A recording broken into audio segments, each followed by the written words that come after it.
বৈষম্য বিরোধী ছাত্র আন্দোলনে গত ৪ আগস্ট দুপুর ৩:৩০টার দিকে শেরপুরে ম্যাজিস্ট্রেটের গাড়ির চাপায় নিহত হয় কলেজ শিক্ষার্থী মাহবুব। সেই মামলায় আসামি করা হয়েছে ঢাকায় থাকা ২ ব্যক্তিকে।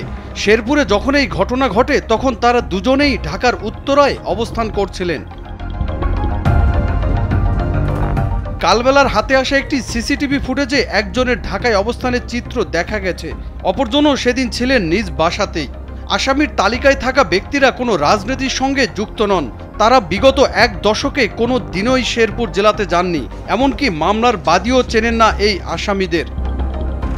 বৈষম্য বিরোধী ছাত্র আন্দোলন চলাকালে গত ৪ আগস্ট শেরপুরে ছাত্র হত্যাকাণ্ডের ঘটনা ঘটে।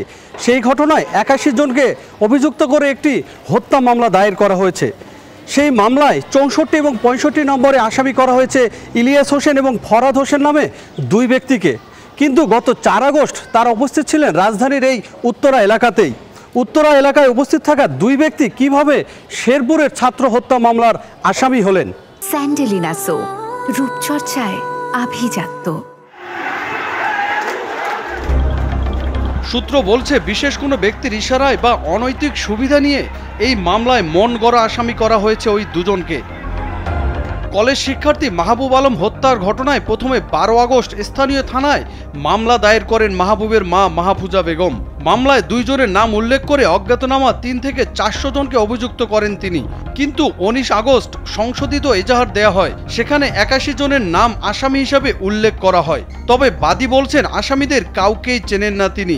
এসব মানুষের নাম কারা দিয়েছে তাও জানা নেই তার। আমার ছেলের কোন অপরাধে ম্যাজিস্ট্রেটের গাড়ি চাপা দিয়ে হত্যা করলো আমি তো জানি না। যারা গাড়ি আসিল তারাই অপরাধী, তাদেরই আমি শাস্তি চাই, তাদেরই যেন ফাঁসি হয়। নাম লিখিয়ে দিছে আমরা জানি না। সেই মামলার এজাহারে ৬৪ নম্বর আসামি করা হয়েছে ইলিয়াস হোসেনকে।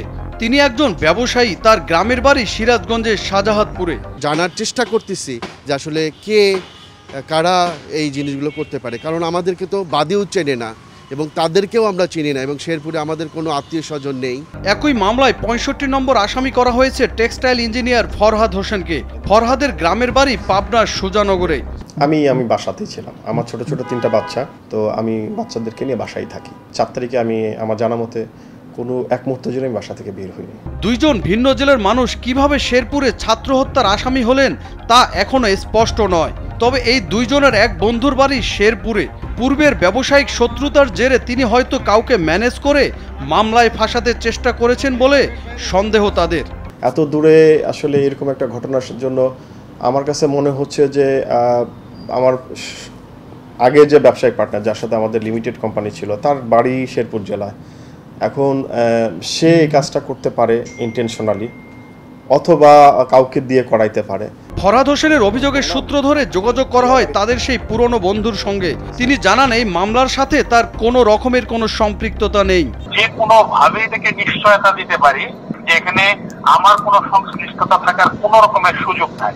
ঢাকায় থাকা ব্যক্তিদের কি কারণে আসামি করা হয়েছে জানতে চাইলে শেরপুর সদর থানার ভারপ্রাপ্ত কর্মকর্তা ওসি মোহাম্মদ জাহাঙ্গীর আলম জানান এই আসামিদের নাম কিভাবে এলো এটা বাদী এবং বাদীর লোকজন যারা রয়েছে তারাই বলতে পারবে।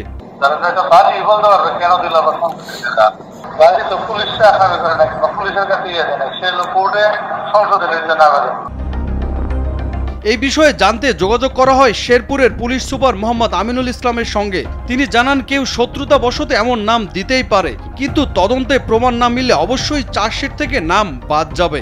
নাম আসলেই তার ফাঁসি হয়ে গেছে, নষ্ট আসতেই পারে, আসল বশত শত্রুতা বশত হতেই পারে। আমাদের হলো তদন্তটা এখনো বাকি আছে, তদন্ত করে এগুলো হলো ফাইনাল করতে হবে যে আসলে সে কোথায় ছিল কি ছিল না। সমাজ ও অপরাধ বিশেষজ্ঞরা বলছেন মামলায় গায়েবী এবং মন গড়া আসামি করা পুলিশের পুরনো অভ্যাস।